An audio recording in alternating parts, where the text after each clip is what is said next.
Hello students, last time हम लोगों ने mixing of two acids and two bases का नॉर्मेलिटी निकालने का फॉर्मूला देख लिया था।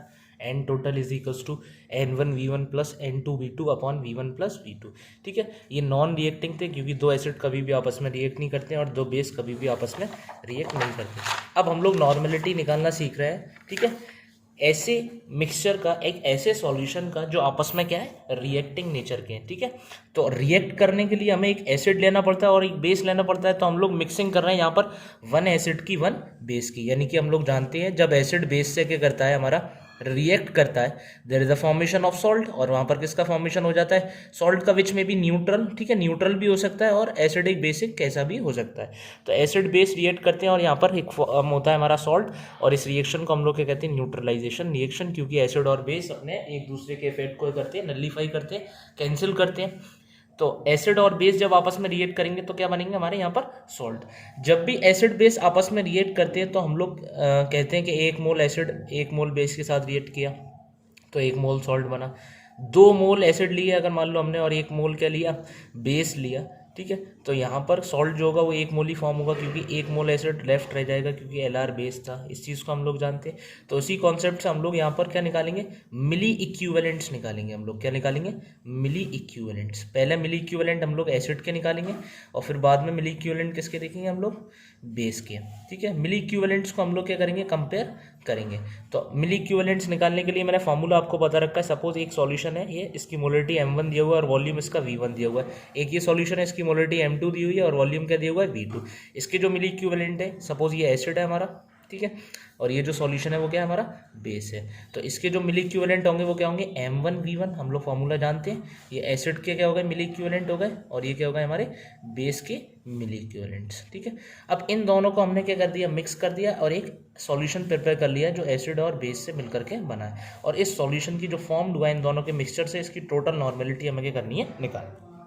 तो इसके लिए हमें दो कंडीशन या दो केसेस की स्टडी करनी है। जब हम लोग एसिड और बेस को मिला रहे हैं, मिक्स कर रहे हैं, तो क्या कंडीशन है, सबसे पहला हो सकता है कि इक्विवेलेंट्स किसके ज़्यादा है, एसिड के, और सेकंड कंडीशन में हो सकता है किसके इक्विवेलेंट ज़्यादा है, बेस के। जब एसिड के इक्विवेलेंट ज़्यादा होंगे तो एसिड के जो मोल्स है वो बच जाएंगे और बेस के क्या हो जाएंगे, खत्म हो जाएंगे। जब बेस के ज़्यादा होंगे तो बेस के बच जाएंगे और एसिड के खत्म हो जाएंगे। तो जिसके बचेंगे उसी की तो नॉर्मेलिटी निकालेंगे। ठीक है, तो इसको देखते हैं हम लोग। सबसे पहले अगर हमारा एसिड लार्जर अमाउंट में, यानी मिली इक्विवेलेंट्स एसिड के क्या है, ज़्यादा है, तो फॉर्मूला क्या लगाएंगे, टोटल नॉर्मेलिटी का क्या लगाएंगे हम लोग, मिली इक्विवेलेंट्स लेंगे हम लोग पहले M1V1 किसके, एसिड के, क्योंकि एसिड के मिली इक्विवेलेंट ज़्यादा है, उसे हम लोग इक्विवेलेंट्स बेस के जो इक्विवेलेंट्स है उसमें से सब्सट्रैक्ट कर देंगे, और अपॉन में टोटल वॉल्यूम जो क्या होगा हमारा V1 प्लस V2। तो ये टोटल नॉर्मेलिटी आ जाएगा जो सॉल्यूशन फॉर्म्ड हुआ है एसिड और बेस के मिक्सचर से। इसका जो नॉर्मेलिटी है, टोटल नॉर्मेलिटी, वो हम लोग ऑब्टेन कर लेंगे। M1V1 सॉरी, यहाँ पर हम लोग लगाएंगे N1V1 माइनस N2V2। ठीक है, मिली इक्विवेलेंट्स ये भी हो सकते हैं, और मिली इक्विवेलेंट्स क्या हो सकते हैं हमारे, N1V1 और N2V2 वो मोलरिटी के टर्म में थे, और ये किसके अब टर्म में हो गए, नॉर्मेलिटी के टर्म में। ठीक है, सभी लोगों की बात समझ में आ गई। अब सेकंड कंडीशन हो सकता है कि एसिड जो है हमारा वो कम अमाउंट में है, या कह सकते हैं बेस के जो मिली इक्विवेलेंट्स हैं वो क्या है, ज़्यादा है किससे, हमारे एसिड के इक्विवेलेंट्स। टोटल नॉर्मेलिटी का फॉर्मूला जस्ट अपोजिट हो जाएगा। क्यों, क्योंकि अब इक्विवेलेंट बेस के ज़्यादा होगा, यानी N2V2 जो है वो बड़ा हो गया किससे, N1V1 से। तो N2V2 में से N1V1 को सब्ट्रैक्ट कर देंगे, divided by total volume V1 plus V2। तो ये टोटल नॉर्मेलिटी का फॉर्मूला हो गया हमारा, किसके लिए, जब हमारा एसिड के इक्विवेलेंट्स जो है, मिली इक्विवेलेंट्स वो ज़्यादा है। तो सबसे पहले करना क्या है कि जब भी एसिड बेस का मिक्सचर आएगा तो दोनों के मिली इक्विवेलेंट्स निकाल लें, N1V1 और N2V2 की दोनों की वैल्यू निकाल लें। जब मिली इक्विवेलेंट्स निकाल लिए तो कंपेयर करें किसके ज़्यादा है। अगर एसिड के ज़्यादा है तो ये वाला फॉर्मूला लगाएं, यानी एसिड के मिली इक्विवेलेंट्स में से बेस के मिली इक्विवेलेंट घटा करके उसके टोटल वॉल्यूम का डिवाइड लगा दें। अगर बेस के ज़्यादा है तो बेस के मिली इक्विवेलेंट में से एसिड के मिली इक्विवेलेंट्स घटा करके टोटल वॉल्यूम का डिवाइड लगा करके इजीली हम लोग क्या निकाल सकते हैं, टोटल नॉर्मेलिटी निकाल सकते हैं। ठीक है, इस पर बेस मैंने क्वेश्चन दिए। ठीक है, एक एक करके इन क्वेश्चंस को हम लोग करेंगे। सबसे पहले हम लोग, मैं एक टाइप का क्वेश्चन में कर दिखा देता हूँ आप लोगों को। पहला टाइप का क्वेश्चन जो है वो मैं आपको बता देता हूँ कि कैसे करना है हम लोगों को। जैसे सपोज देखें, पहला ही पार्ट देखें, 0.1 m मोलरिटी 20 ml H2SO4 का सॉल्यूशन है जो मिक्स किया गया है 0.2 m मोलरिटी 10 ml HCl के सॉल्यूशन से। तो पता है हमने जो मिक्स किए हैं वो दोनों ही एसिड है, हमारी H2SO4 भी एसिड है और HCl भी हमारा क्या एसिड है। तो दो एसिड को हम लोग मिक्स कर रहे हैं। सेम टाइप के सब्सटेंस को जब ऐड करते हैं तब तो सोचना ही नहीं है। मैंने क्या फॉर्मूला बताया था, टोटल नॉर्मेलिटी कैसे निकालेंगे हम लोग। टोटल नॉर्मेलिटी का फॉर्मूला क्या था, N1V1 प्लस N2V2 अपॉन में V1 प्लस V2।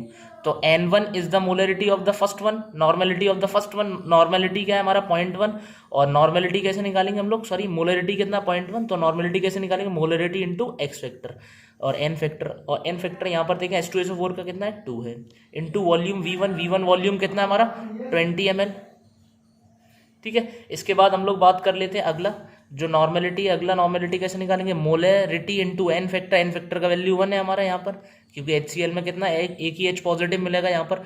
और दूसरा जो वॉल्यूम है वो कितना है यहाँ पर 10 ml अपॉन में टोटल वॉल्यूम देखेंगे हम लोग 20 ml प्लस 10 ml।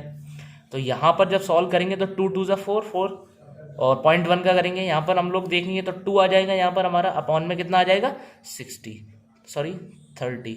तो ऊपर कितना आ गया 6 आ गया और नीचे कितना आ गया 30। 6 5 30, 1/5 यानी कि 0.2 will be the normality of the resultant solution जो दो एसिड को मिलाने पर बनाए। ठीक है, इस तरीके से हम लोग पहला क्या कर सकते हैं, क्वेश्चन कर।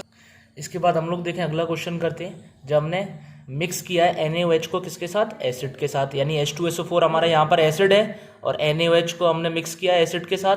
तो देखें यहाँ पर जब एसिड और बेस का मिक्सचर है यानी रिएक्टिंग मिक्सचर है तो हमें यहाँ पर इक्विवेलेंट्स निकालने हैं।